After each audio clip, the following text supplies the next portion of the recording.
Halo sahabat pecinta catur, selamat datang kembali di Catur Talk Indonesia. Bagaimana kabar kawan-kawan? Semoga kita sehat selalu dan rezeki kita dilancarkan, amin. Tentunya partai kemenangan game yang keempat pada sesi tiebreak sudah kita bahas teman-teman. Silahkan klik di kanan pojok atas. Begitupun dengan game 1.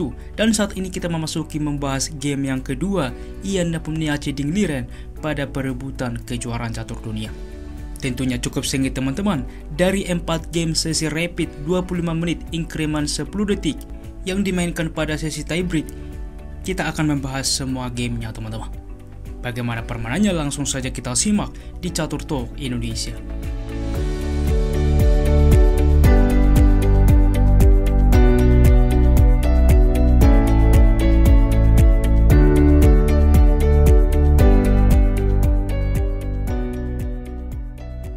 Pada teman-teman, di sini Ian Nepomniachtchi melangkah dengan pion ke-4.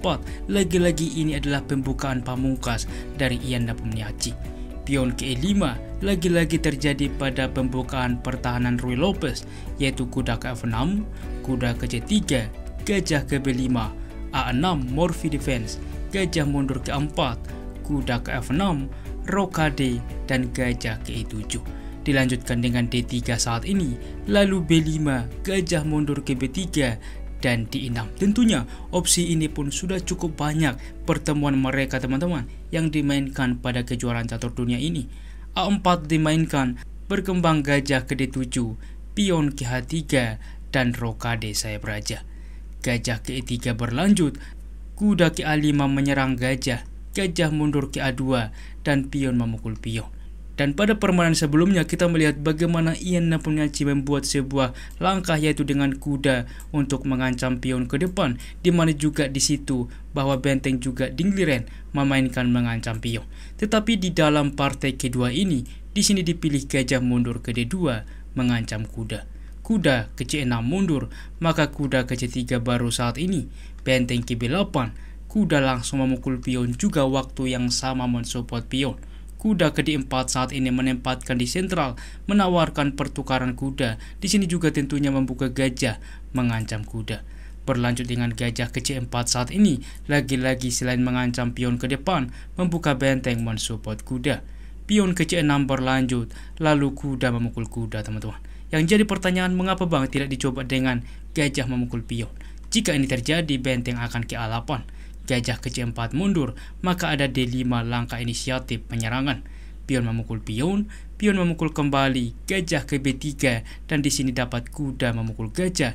Pertukaran pion bertumpuk, lalu E4 teman-teman. Lagi-lagi pertukaran terjadi, kuda terancam, kuda ke E5, gajah ke B5 saat ini, lalu benteng ke E1. Inilah kira-kira posisi yang terjadi dan tentu sangat sebanding. Dan ini pun dibahas oleh para grandmaster komentator pada live kala itu. Kita kembali ke partai aslinya.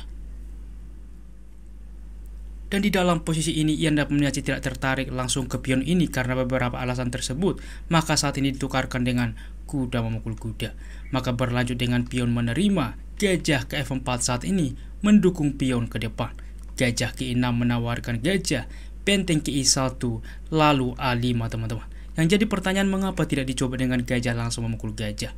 Maka pion menerima teman-teman. Dimana juga kita lihat pion akan melaju ke depan mempersolid. Menteri juga menyerang pion apabila C5, B3 masih cukup solid teman-teman. Juga sekaligus dapat ke depan mereposisi kuda ke peta yang lebih aktif. Oleh sebab itulah di dalam posisi ini Dingliren terlebih dahulu dengan pion ke A5, maka berlanjut menteri ke F3, lagi-lagi mendorong ke depan pion, lalu membuka menteri mengancam pion. Benteng ke B7 berlanjut, lalu pion ke E5 fokus rencana, kuda ke D5 di mana juga langsung menutup teman-teman. Di sini mengancam gajah, maka pion langsung memukul pion juga kembali menyerang gajah. Sebelumnya dibahas juga secara live, gajah mundur adalah salah satu hal yang bisa dipertimbangkan. Mengapa demikian? Pion misalkan menukarkan terhadap pion, gajah memukul kembali, di mana waktu yang sama menyerang pion, menteri juga dapat mensupport ke depan, menyerang ancaman skakmat. Semisal C5 saat ini, maka menteri ke G3, G6, maka menteri ke F3. Kita lihat teman-teman, di sini diagonal ini juga sudah dikuasai, kuda ini sedang dipin juga, dan secara komputer pun sedikit bahwa putih lebih baik. Namun tentunya di dalam pos ini Ian Rapuniaci langsung juga melakukan simplifikasi penyederhanaan. Pion E memukul pion, di sini juga mengancam gajah, maka gajah menerima pion pertukaran, menteri menerima, dan menteri ke-4 tentunya menyerang pion. Kuda ke F4 membuka menteri mensupport pion, maka menteri ke-5 menawarkan simplifikasi. Dengan senang hati di sini juga Dengliren menyepakati menteri memukul menteri. Benteng menerima, gajah juga langsung menukarkan gajah, pion menerima, lalu benteng langsung juga mengancam kuda mengancam pion. Benteng ke-5 mensupport pion, lagi-lagi juga mengancam pion. Pion ke D3 saat ini, maka pion memukul pion, kuda menerima, benteng juga memukul pion, lalu kuda ke E5 menyerang pion, menyerang benteng.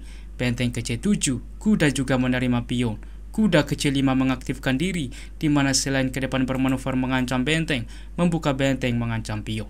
Kuda saat ini juga langsung memukul pion. Kuda ke D7, benteng ke E8, benteng baru memukul pion. Kuda ke D3, dan benteng ke G5. Lagi-lagi ke depan selain mensupport pionnya, juga mulai mengetek kepada putih. Benteng ke F4 berlanjut, lagi-lagi juga menantang pion ke depan, disupport kuda, mungkin ke depan juga diusir terlebih dahulu membuka ruang bagi raja, lalu benteng dapat ikut membantu permainan. Pion ke F3 berlanjut, maka H6 saat ini, benteng ke D5, dan kuda ke B4, benteng ke D6, benteng ke F5 lagi-lagi menawarkan ke depan simplifikasi. Benteng ke B7, maka benteng ke D5, benteng ke B6, lalu benteng ke D8 mengancam kuda. Di sini kuda ke F6 skak dengan harapan pion bertumpuk, lalu tentunya benteng baru memukul kuda hitam. Benteng ke D4 saat ini menawarkan, di sini pertukaran terjadi, raja ke H2, raja ke G7, di sini benteng ke B2, benteng ke D5, dan mereka pun teman-teman menyepakati langkah 3 kali pengulangan, langkah repetition, dan sepakat draw. Tentunya cukup sebanding dan juga cukup sengit bagaimana partai-partai yang terjadi, dan berikut adalah tingkat akurasinya. Dan kita lihat teman-teman secara bersama, ulasan permainan dari komputer cukup tinggi dari kedua pemain. Ian Rapuniaci memiliki tingkat akurasi 97,6% dan Dengliren 97,5%. Dan lagi-lagi teman-teman, kita ucapkan selamat kepada Dengliren yang menjadi juara catur dunia tahun 2023. Bagi Anda yang belum menyimak permainannya, silahkan klik link yang ada di kanan pojok atas. Jika kawan-kawan suka dengan konten seperti ini, dukung kami dengan cara like, subscribe, dan juga share. Apabila ada saran teman-teman dan juga request permainan siapa yang akan kita ulas, jangan ragu tuliskan di kolom komentar, dan kami akan berusaha membuat requestan dari Anda. Salam Catur Talk Indonesia, sampai jumpa di video berikutnya. Keep sharing and keep loving. Bye-bye.